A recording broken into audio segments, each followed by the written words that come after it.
I used to believe love was unbreakable. 15 years with my wife, Heather, and I thought we were solid. The kind of couple people looked at and said, they've figured it out. One night proved me wrong. We were driving home from dinner, windows down, music low, when her phone buzzed. She smiled at the screen, small, private, guilty. Then I saw it. Last night was incredible. Can't stop thinking about your body. 11 words. That's all it took to destroy 15 years. I stared at her, heart pounding. Who's Dominic? She froze. Just a colleague. It's harmless. Harmless. That word still makes me sick. Because when her phone slid between the seats, I picked it up and saw weeks of messages. Hotel rooms. Photos. Lies. When I asked how long, she said, "You're invading my privacy." That's when I knew. She wasn't sorry for doing it. She was sorry for getting caught. I left the car, drove aimlessly, ended up in a quiet bar called O'Malley's, the kind of place that hides broken people. That's where I met her. Rebecca, sharp eyes, auburn hair, calm like a storm that's already passed. She looked at me once and said, "Either someone died or someone lied." Someone lied. I answered. We talked. I told her everything. When I finished, she said something I'll never forget. Cheaters always underestimate the person they betray. Turns out, Rebecca was a divorce attorney, and she'd been through this before. She slid a napkin across the bar. "Call me when you're sober. Don't confront her. Don't move money. Just wait." So I did. The next morning I called her.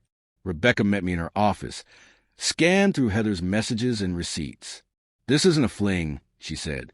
"They're methodical. She's using company funds for their meetings." Meaning they're committing fraud.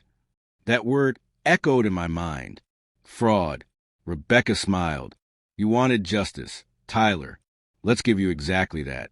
For weeks, we built the case quietly. She gathered expense reports, travel logs, even security footage from the hotels. Meanwhile, I played the part of the calm husband.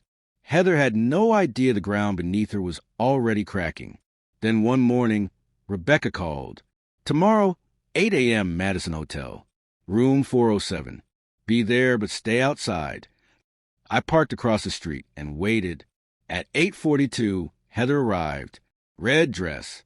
The one I bought her for Christmas. A few minutes later, Dominic walked in after her, and then Rebecca arrived, briefcase in hand. 10 minutes later, police cars rolled up. My phone buzzed. "Check the news in 10 minutes, she texted. "You'll have your justice." Headline: Local marketing executive and CFO arrested in corporate fraud investigation. Her face. His face. Cuffed. Rebecca had exposed everything. Every false invoice. Every business trip. That was really a weekend of betrayal. Dominic went to jail. Heather lost her job, her reputation, and the life she'd built on lies.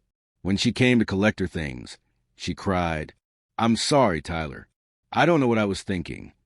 I stood in the doorway. "I believed you for 15 years, I said. "That's enough for a lifetime." She left without another word. The divorce was clean. I got the house, the savings, the quiet. Rebecca stood beside me in court, calm as ever. Outside the courthouse, I asked, "Why did you help me this much?" She smiled. "Because sometimes the law can do what anger can't." That night, I walked through every room of the house. The silence didn't hurt anymore. It healed. Justice wasn't about destroying her. It was about freeing me. Weeks passed. Rebecca and I met for coffee sometimes. She never became my next love story. She became proof that good people still exist after betrayal. One evening, she said, "You should tell your story someday. Show people what strength looks like after everything falls apart." Maybe that's what I'm doing now. Because here's the truth. Revenge is temporary, but justice, real justice, lasts. It doesn't burn the past. It lights the way forward. A few days later, I got a letter. No return address. Just my name. Tyler, I'm sorry. You didn't deserve it. I hope you find peace, even if it's not with me. Heather. I folded it, placed it in a drawer, and finally felt nothing but closure.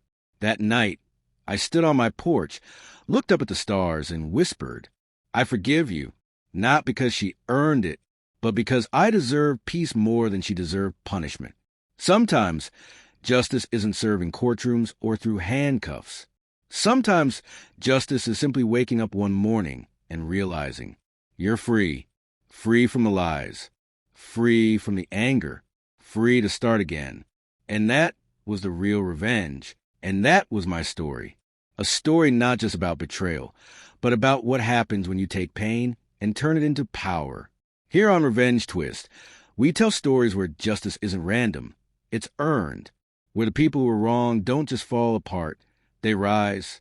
If you ever face something like this, betrayal, heartbreak, or loss, tell me where you're watching from and what justice means to you. Maybe it's forgiveness. Maybe it's walking away. Or maybe it's that quiet victory only you can feel. I read every comment. I want to know, what would you have done if you were in my place? Don't forget to subscribe for more real, dramatic stories like this, where every ending hides one final twist. This is Revenge Twist. And remember, sometimes the sweetest revenge is peace.